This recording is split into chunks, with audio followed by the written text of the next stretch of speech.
Now we'll work with a vernier caliper. The way this works is that there is again an upper and lower scale. Here this is the centimeters 0, 1, 2, 3 on this axis here. And then on the upper we have inches, which we're going to neglect for our use. And then this is the lower scale down here, 0, 1, 2, 3 up to 9. And then 0 again is the minor scale. When it's shut, the vernier caliper isn't measuring anything, that is, then the zeros on the major and minor axes line up. So we can see that this 0 on the minor scale and this on the major scale, they line up quite well. And you'll notice nowhere else does that occur, that is the markings on the minor and major scale line up, except again at 0 here and there. We'll put our measurement object here between the teeth of the vernier scale and we'll close it. When we're measuring something, there's a flat side here and we'll want to put our device in that and then close it with a little bit of pressure. And then with that value, we're going to see what the measurement is. On the major scale, it's the question of where does the 0 on the minor scale line up with the major scale. So here we have a 0 on the minor scale, which is a little past this hash mark here. So that's 5, 6, 7. It's a little more than 0.7 centimeters. And the question is, how much more than 0.7 centimeters is it? Since the 0 here doesn't line up with the major scale exactly, we need to find where on the minor scale it does. So there's no match here until we reach, say, the 6 value. So on the minor scale, the 6 mark lines up pretty well. You could even say the 7 mark lines up better. So we'll take this 7 as our minor scale measurement. Now the question is, how do we combine this 0.7 centimeter measurement on the major scale with the 7 mark on the minor scale?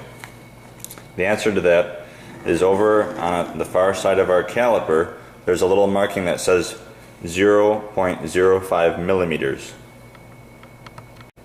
This tells us the smallest unit of measurement for the caliper. So now when we look back, this 0 on the minor scale is somewhere between 0.7 and 0.8 on the major scale. So this gives us some confidence that our measure is correct. Now that we know the smallest unit of measure on the minor scale is 0.05 millimeters, that tells us what this 7 means. Each of these small marks from here to here is 0.05 millimeters, and so since this is 7, and then there are 2 marks per increment, there are actually 14 of these small measurements.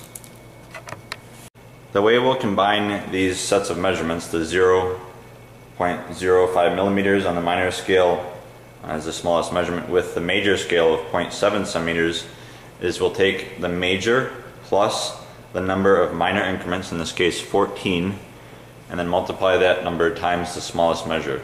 So what we get back after we convert to the correct units of centimeters, in this case, is 0.77 centimeters with an accuracy of plus or minus 0.005 centimeters. As a check, this makes sense because the value should be between 0.7 centimeters and 0.8 centimeters.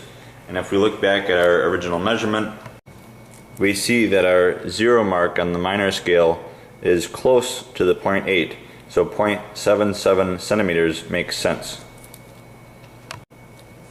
Now, as an example of what happens if our scale is slightly different, if we're using a different measure and we come up upon the case where the 0 on the minor scale lines up with an increment on the major scale.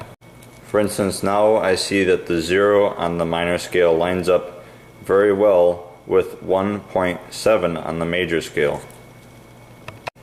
What that does for our calculation is we still have a major scale of 1.7 centimeters, but now our minor measurement is 0 increments, and we multiply that times our smallest measure of 0.05 millimeters, and what we get back is a more precise measure of 1.70 plus or minus 0.005 centimeters.